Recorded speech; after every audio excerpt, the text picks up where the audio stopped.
السلام علیکم students class 7 کیسے ہیں آپ سب لوگ؟ امید ہے اللہ کے کرم سے ٹھیک ٹھاک ہوں گے انشاءاللہ۔ آئیے سبق کا آغاز کرتے ہیں۔ جیسا کہ آپ جانتے ہیں ہم نے چیپٹر سٹارٹ کیا ہوا ہے، مساوات پڑھ رہے ہیں۔ آج ہم پیج نمبر 46 سے سٹارٹ کریں گے، مساوات کی مثالیں۔ حضرت بلال حبشی رضی اللہ تعالیٰ عنہ جو غیر عرب ہونے کے ساتھ ساتھ غلام بھی تھے، مسلمان ہونے کے بعد اس مرتبے کو پہنچ گئے کہ حضرت عمر رضی اللہ تعالیٰ عنہ انہیں میرے آقا کہہ کر پکارتے تھے۔ حجۃ الوداع کے موقع پر اپنے خطاب میں حضور اکرم صلی اللہ علیہ وسلم نے غلاموں کے بارے میں فرمایا، اے مسلمانوں، تمہارے غلام تمہارے بھائی ہیں، ان سے اتنا ہی کام لو جتنا وہ آسانی کے ساتھ کر سکیں، ان کے ساتھ ایسے ہی سلوک کرو جیسا کہ تم اپنے دوستوں اور عزیزوں سے روا رکھتے ہو۔ روا رکھنا ہوتا ہے کہ ساتھ کرنا، دوستوں اور عزیزوں کے ساتھ کرتے ہو۔ جو اپنے لیے ناپسند کرتے ہو وہ ان کے لیے بھی ناپسند کرو، اور جو خود کھاؤ وہ ان کو بھی کھلاؤ، جو خود پہنو وہی انہیں بھی پہناؤ۔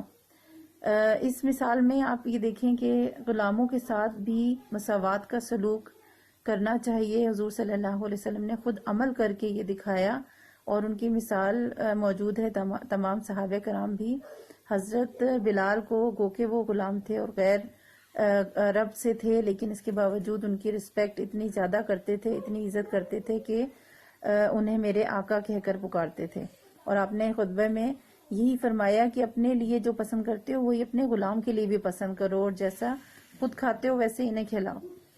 قبیلہ بنی مخزوم کی ایک عورت چوری کے الزام میں گرفتار کر کے حضور اکرم صلی اللہ علیہ وسلم کی خدمت میں لائی گئی۔ حضرت اسامہ بن زید رضی اللہ تعالیٰ عنہ نے، جن سے آپ صلی اللہ علیہ وسلم بہت محبت کرتے تھے، انہوں نے اس کی سفارش کی تو آپ صلی اللہ علیہ وسلم نے ناگواری کا اظہار کیا۔ ناگواری مطلب ناپسندیدگی کا اظہار کیا، اور فرمایا، لوگوں کو جمع کر کے ارشاد فرمایا، تم سے پہلی امتیں اسی لیے تباہ ہو گئیں کہ جب ان میں سے کوئی معزز شخص جرم کرتا تو چشم پوشی کرتے۔ چشم پوشی کرنا نظر چرا لینا ہوتا ہے، کہ اگر کسی بڑے آدمی نے، طاقتور شخص نے جرم کیا ہے تو وہ ادھر ادھر نظر کر کے اس کو اگنور کر دیتے اور دھیان نہ دیتے، اور جب کسی معمولی آدمی سے جرم سرزد ہوتا تو سزا دیتے۔ اللہ تعالیٰ کی قسم، اگر محمد صلی اللہ علیہ وسلم کی بیٹی فاطمہ بھی چوری کرتی تو میں بھی اس کا بھی ہاتھ کاٹ دیتا، اس کا ہاتھ بھی کٹوا دیا جاتا۔ یہ مثال بھی مساوات کے لیے بہت امپورٹنٹ ہے کہ اپنے عزیز ہوں، قریبی رشتہ دار ہو، پیارا ترین رشتہ ہو، اگر اس سے جرم سرزد ہوا ہے تو اس کے ساتھ بالکل وہی فیصلہ کیا جائے جو کسی بھی عام شخص کے بارے میں کیا جاتا ہے۔ ایک دفعہ کا ذکر ہے کہ سفر میں کھانا تیار نہ تھا، صحابہ رضی اللہ تعالیٰ عنہم نے مل جل کر کھانا پکانے کا اہتمام کیا اور ایک ایک کام اپنے ذمہ لے لیا۔ حضور صلی اللہ علیہ وسلم نے جنگل سے لکڑیاں چن کر لانے کے لیے اپنی خدمات پیش کی۔ صحابہ کرام نے عرض کیا، یا رسول اللہ صلی اللہ علیہ وسلم، یہ کام بھی ہم خود ہی کر لیں گے۔ آپ صلی اللہ علیہ وسلم نے فرمایا، یہ سچ ہے، مگر میں یہ پسند نہیں کرتا کہ میں اپنے آپ کو ممتاز کروں۔ ممتاز کرنا ہوتا ہے ان سب میں الگ کر کے پیش کرنا۔ اللہ تعالیٰ بھی اس شخص کو پسند نہیں کرتا جو اپنے ساتھیوں میں ممتاز بنتا ہے، جو اپنے ساتھیوں میں بڑا بن کر الگ ہو کر سامنے آتا ہے، فخر سے پیش کرتا ہے خود کو۔ سب کو برابر ہونا چاہیے۔ تو اس طرح کھانا پکانے کا جو کام تھا وہ بھی سب نے اپنے ذمہ لیا، ایک ایک کام۔ تو حضور صلی اللہ علیہ وسلم نے بھی ایک کام، یعنی جنگل سے لکڑیاں اکٹھی کر کے لانے کا کام اپنے ذمہ لے لیا۔ یہ بھی مساوات کی اعلیٰ ترین مثال ہے۔ اسی طرح مساوات کی اس سے اعلیٰ اور بہترین مثالیں ہمیں کہاں مل سکتی ہیں؟ آج کے دور میں ہم دیکھتے ہیں کہ بادشاہ یا سربراہ مملکت کو قانون سے مستثنا قرار دے دیا جاتا ہے۔ مستثنا مطلب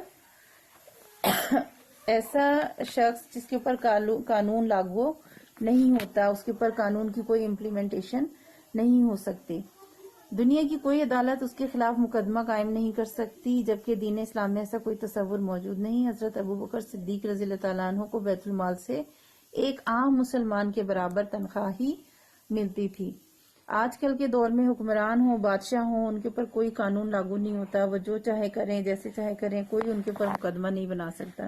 لیکن حضور صلی اللہ علیہ وسلم اور ان کے بعد خلفائے راشدین کے دور میں یہ بات طے تھی کہ جو بھی معاملہ ہوگا اس میں تمام انسانوں کی طرح جیسے عام لوگوں کے حقوق ہیں اسی طرح سے ان کو، حالانکہ خلیفہ کی تنخواہ زیادہ ہو سکتی تھی، لیکن حضرت ابوبکر صدیق وہی تنخواہ لیتے تھے جو ایک مزدور کی تنخواہ ہوتی تھی۔ اسلام نے عورتوں اور مردوں کو مساوی حقوق دیے ہیں۔ رسول اللہ صلی اللہ علیہ وسلم نے خطبہ حجۃ الوداع کے موقع پر اس بارے میں فرمایا، اے مردو، عورتوں کے معاملے میں اللہ تعالیٰ سے ڈرو، جس طرح تمہارے حقوق ان پر ہیں اسی طرح ان کے حقوق تم پر ہیں۔ ان کو حقیر اور ذلیل نہ سمجھو، وہ اللہ تعالیٰ کی طرف سے تمہارے پاس امانت ہیں۔ ان کی عزت کرو اور مناسب طور پر ان کے ساتھ حسن سلوک کرو۔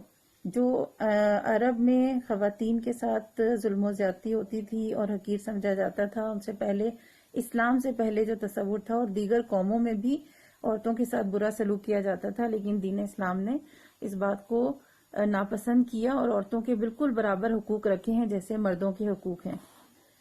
یہی نہیں بلکہ عبادات میں بھی اسلام مساوات کی شاندار روایات قائم کی ہیں۔ نماز میں آقا اور غلام سب ایک ہی صف میں کھڑے ہوتے ہیں۔ حج کے موقع پر ہر خطے، ہر طبقے، ہر نسل اور ہر مرتبے کے لوگ ایک ہی لباس میں اللہ تعالیٰ کی عبادت کرتے نظر آتے ہیں۔ ایسی مثالیں ہمیں دنیا کی کسی اور مذہب میں نہیں ملتی۔ یہ وہ چیزیں ہیں جن سے ظاہر ہوتا ہے مساوات اور برابری۔ چاہے کتنا امیر ترین شخص ہو، وہ جب حج کرنے جائے گا تو وہی لباس پہنے گا جو ایک غریب مزدور حج کرنے کے لیے گیا ہے، اور وہاں کسی نسل اور مرتبے کا کوئی تصور نہیں ہے۔ اسی حوالے سے علامہ اقبال کا ایک شعر ہے، جو نماز میں آقا اور غلام سب ایک ہی صف میں کھڑے ہو جاتے ہیں، اسی مثال کو بیان کرنے کے لیے۔ وہ کیا ہے؟ ایک ہی صف میں کھڑے ہو گئے محمود و ایاز، نہ کوئی بندہ رہا اور نہ کوئی بندہ نواز۔ ایک ہی صف میں کھڑے ہو گئے محمود اور ایاز۔ محمود کون تھے؟ سلطان محمود غزنوی۔ اور ایاز کون ہے؟ ان کا ایک وزیر تھا ایاز۔ اور ان کی بیان یہ کی گئی کہ جب نماز پڑھنے کھڑے ہوتے ہیں تو ایک ہی صف میں کھڑے ہو جاتے ہیں ساتھ ساتھ مل کر، نہ یہ کہ وہ بادشاہ ہے تو وہ الگ کھڑا ہوگا، اور نہ یہ کہ وزیر ہے تو اسے پیچھے والی صف میں جانا چاہیے، بلکہ وہ ایک ہی لائن میں کھڑے ہو کر اللہ کے حضور سجدہ کرتے ہیں۔ اور اس وقت نہ کوئی بندہ ہوتا ہے نہ بندہ نواز، یعنی کہ نہ ہی کوئی ایک غلام ہے اور نہ ہی کوئی بادشاہ ہے، بلکہ سب برابر ہیں۔ تو مساوات کی یہ بے شمار مثالیں ہیں، یہاں بہت چند آپ کے چیپٹر میں موجود ہیں، لیکن ہمارے حضور صلی اللہ علیہ وسلم کی زندگی سے اور صحابہ کرام کی زندگی سے بے شمار ایسی مثالیں ہمیں ملتی ہیں۔ چیپٹر ختم ہو گیا یہاں پر، اور کوشچن آپ کا ہے تھرڈ، فرسٹ اور سیکنڈ آپ کو میں نے پریویس لیسن میں کروا دیا تھا۔ رسول اللہ صلی اللہ علیہ وسلم کی عملی زندگی سے مساوات کا کوئی واقعہ بیان کریں۔ یہاں سٹارٹنگ میں 2-3 واقعات بیان ہوئے ہیں، جیسے کہ قبیلہ مخزوم، بنی مخزوم کی ایک عورت کا واقعہ ہے، اس کے بعد دوسرا سفر میں کھانا تیار کرنے کا واقعہ ہے۔ ان دونوں میں سے آپ کوئی بھی ایک لکھ سکتے ہیں، یہاں پر میں آپ کو ایک ٹیک مارک کروا دیتی ہوں۔ ایک دفعہ کا ذکر ہے کہ سفر میں کھانا تیار نہ تھا، یہ والا آپ لکھ سکتے ہیں، ساتھیوں میں ممتاز بنتا ہے، ایک پیراگراف کی شکل میں یہ آنسر ہے۔ اگر آپ چاہیں تو پچھلا والا واقعہ بھی اس آنسر میں لکھ سکتے ہیں، جو آپ کو ٹھیک لگے وہ ایک واقعہ آپ کوئی بھی بیان کریں گے۔ اس کے ساتھ ساتھ جو آبجیکٹیو ورک ہے سارا بک سے ریلیٹڈ ہے، اس کی میں آپ کو پکچر ساتھ سینڈ کر دیتی ہوں، یا پھر آپ آسانی سے، کریٹیوٹی بھی ہو سکتی ہے کہ آپ سارے چیپٹر میں سے بلینکس ڈھونڈ کر لکھیں گے اور صحیح جواب کا نشان جو ہے وہ آپ نے لگانا ہے۔ آپ کو پکچر سینڈ کروں گی، اپنے کام کر کے اس کے ساتھ ٹیلی کر لینا۔ اللہ حافظ۔